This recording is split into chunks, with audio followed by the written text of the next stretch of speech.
अस्सलाम वालेकुम। Family cuisine में आप सबको खुश आमदीद। आज हम फैमिली कुजीन में बहुत ही मज़ेदार ऑथेंटिक दानेदार देगी कोरमे की रेसिपी लेकर आए हैं। ये न सिर्फ दानेदार होगा बल्कि बहुत ही लाजवाब इसमें से खुशबू उठेगी जब आप इस रेसिपी को मेरे बनाए हुए और मेरे बताए हुए तरीके से बनाएंगे तो यकीन जानिए आपका ये चिकन का कौरमा बहुत ही लाजवाब और बहुत ही ज़बरदस्त बनेगा, एकदम शादियों वाला जैसा कि देगों में तैयार किया जाता है ऐसा ही ये दानेदार बनेगा और इसमें से खुशबू भी इतनी लाजवाब बनेगी। इसकी टिप मैं आपको आखिर में दूंगी कि आपने क्या ऐसा डालना है जिससे इसमें बेहतरीन सी खुशबू बनेगी। तो ये जानने के लिए कि ये जबरदस्त दानेदार देगी कोरमा हम किस तरह से बनाएंगे, वीडियो को बगैर स्किप किए पूरा देखना है ताकि आपकी रेसिपी भी परफेक्ट बने। तो चलिए जल्दी से रेसिपी को शुरू करते हैं। तो यहाँ पर मैंने 1 किलो हड्डी वाला चिकन ले लिया है, इसे अच्छी तरह से धो लिया है, साफ कर लिया है। साथ ही यहाँ पर मैंने प्याज ले लिए हैं 4 अदद दरमियाने साइज के। इन प्याजों को हमने इक्वली बराबर बारीक काटना है। तो यहाँ पर मैं ये स्लाइसर की मदद से इस प्याज को चॉप करूंगी जिससे कि हमारी प्याज एकदम बराबर इक्वली कटेगी। आप देख सकते हैं कि कितनी बारीक हमने प्याज चॉप की है, इसीलिए हमारी प्याज बहुत अच्छे से क्रिस्पी सी ब्राउन होगी। तो यहाँ पर हमने प्याज को इसी तरह से बारीक चॉप कर लिया है। अब हम कढ़ाई में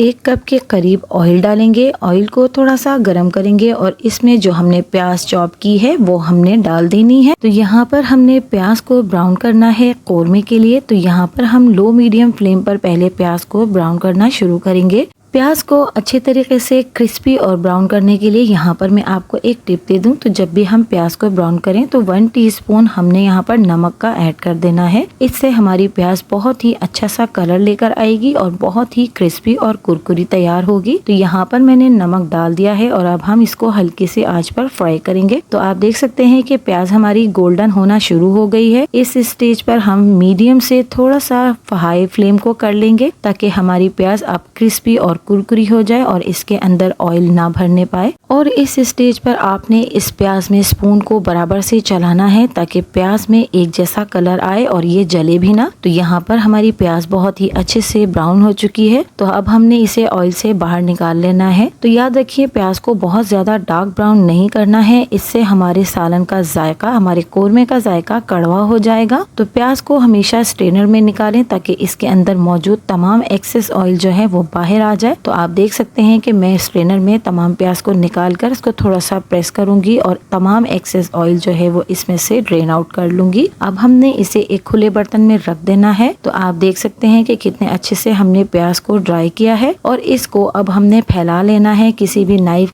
या किसी भी फोक की मदद से। तो आप अगर इस तरह से खोलकर प्याज को रख देंगे तो प्याज हमारी बहुत अच्छे से ठंडी होगी और क्रिस्पी और कुरकुरी हो जाएगी। अगर हमने इसी तरह इसे छोड़ दिया तो इसमें नमी पैदा हो जाएगी और कुरकुरी ये नहीं हो पाएगी। इसी ऑयल में हमने चिकन को भी ऐड कर देना है और इस स्टेज पर हमने फ्लेम को लो मीडियम करना है और बाकी के तमाम इंग्रेडिएंट्स ऐड करना है। तो 1 किलो चिकन में 1 पाव दही हम ऐड करेंगे, 1 टेबल स्पून लहसुन अदरक का पेस्ट, 7 से 8 साबुत लौंग क्योंकि ये बहुत स्ट्रॉन्ग होती है, 8 से 10 काली मिर्चें साबुत, हस्बे जायका नमक ऐड करेंगे, 1 टेबल स्पून लाल मिर्च पाउडर, 1 टेबल स्पून धनिया पाउडर ऐड करेंगे। साथ ही 1 टेबल स्पून हमने हल्दी पाउडर का ऐड कर देना है, 1 टीस्पून जावित्री का पाउडर इसमें ऐड करेंगे और 1 टीस्पून ही जायफल का पाउडर ऐड करेंगे। ये दोनों चीजें जो हैं वो कोरमे में बहुत अहम किरदार अदा करती हैं। अच्छी तरह से इन तमाम चीजों को एक साथ मिक्स कर लेना है। यहाँ पर मैं सब्ज इलायची इसमें ऐड करना भूल गई थी जो कि मैं अभी आगे जाकर इसमें ऐड करूंगी। तो 4 से 5 दाने हमने इसमें सब्ज इलायची के ऐड करने हैं जिससे कि बहुत ही बेहतरीन और जबरदस्त सी खुशबू इसमें